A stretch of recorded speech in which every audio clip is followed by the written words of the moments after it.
79 tahun sudah Indonesia merdeka.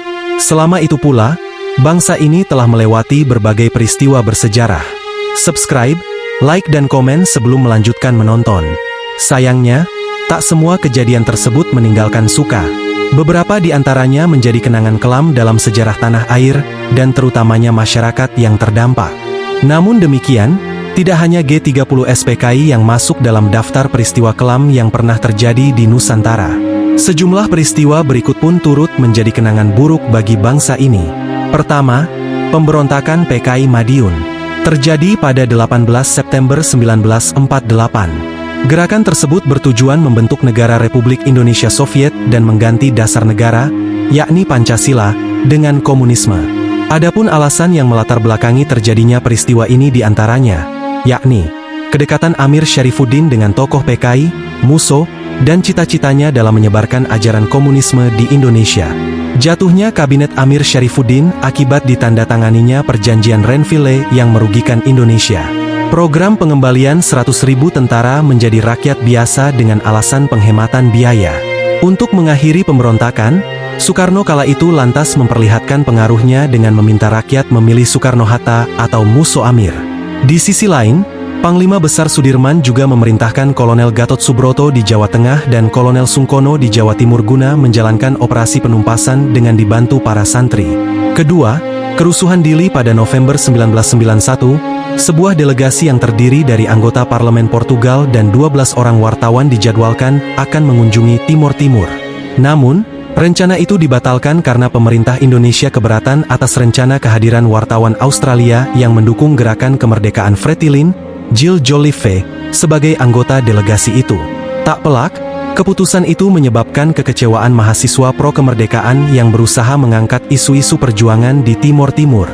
Puncaknya pada 28 Oktober, pecahlah konfrontasi antara aktivis pro-integrasi dan kelompok pro-kemerdekaan yang pada saat itu tengah melakukan pertemuan di gereja Mota El Dili. Afonso Henriques dari kelompok pro-integrasi tewas dalam perkelahian dan seorang aktivis pro-kemerdekaan, sedangkan Sebastião Gomes yang ditembak mati oleh tentara Indonesia. Lalu, pada 12 November 1991, para demonstran mengadakan aksi protes terhadap pemerintahan Indonesia atas prosesi penguburan Sebastião Gomes. Namun, saat memasuki kuburan, pasukan Indonesia justru mulai menembak. Sebanyak 271 orang dilaporkan tewas, 382 terluka, dan 250 menghilang. Pembantaian ini disaksikan oleh dua jurnalis Amerika Serikat, Amy Goldman dan Alan Nairn, dan terekam dalam pita video oleh Max Stahl. Ketiga, kerusuhan Mei 1998. Kerusuhan Mei 1998 merupakan pelanggaran hak asasi manusia, atau HAM secara besar-besaran. Tragedi Trisakti yang menewaskan 4 mahasiswa Universitas Trisakti pada 12 Mei 1998, dan sehari setelahnya, 13 Mei sampai 15 Mei 1998 menyusul peristiwa-peristiwa pelanggaran HAM lainnya, adalah saksi bisu atas peristiwa tersebut. Koordinator Investigasi dan Pendataan Tim Relawan, Sri Palupi, pernah menganalisis kerusuhan tersebut dan mendapat kesimpulan bahwa kerusuhan Mei 1998 disebabkan oleh sentimen SARA yang telah lama berlangsung yang kemudian dimanfaatkan untuk memicu kericuhan akibat krisis moneter. Keempat, konflik Sampit. Konflik Sampit yang terjadi pada awal 2001 ini juga melibatkan unsur SARA. Kegaduhannya dimulai di kota Sampit, Kalimantan Tengah, namun kemudian meluas ke seluruh provinsi, termasuk ibu kota Palangkaraya. Namun demikian, dalam bukunya, Perang Kota Kecil, Kekerasan Komunal dan Demokratisasi di Indonesia, Gary Van Klinken mengatakan bahwa konflik tersebut tak lepas dari persoalan sosial ekonomi lokal, seperti kompetisi antara para penambang emas. Hutan-hutan Kalimantan Tengah telah lama menjadi wilayah perbatasan yang tak mengenal hukum, dan ketegangan-ketegangan baru-baru itu membantu memastikan agar kelompok-kelompok pekerja etnis kadang-kadang bentrok dengan satu sama lain.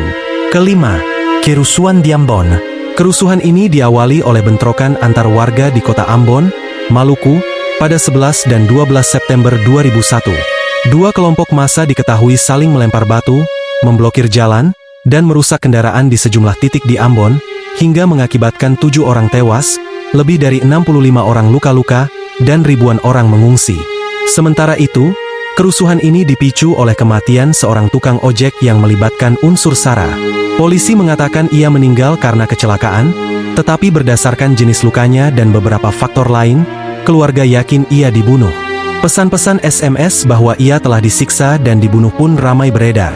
Lalu, saat almarhum dimakamkan dan ratusan pelayat meninggalkan pemakaman, kerusuhan pun meletus. Itulah beberapa sejarah kelam Indonesia. Apakah teman-teman ada yang pernah mengalami salah satu dari sejarah tersebut? Boleh ceritakan kisahnya di kolom komentar.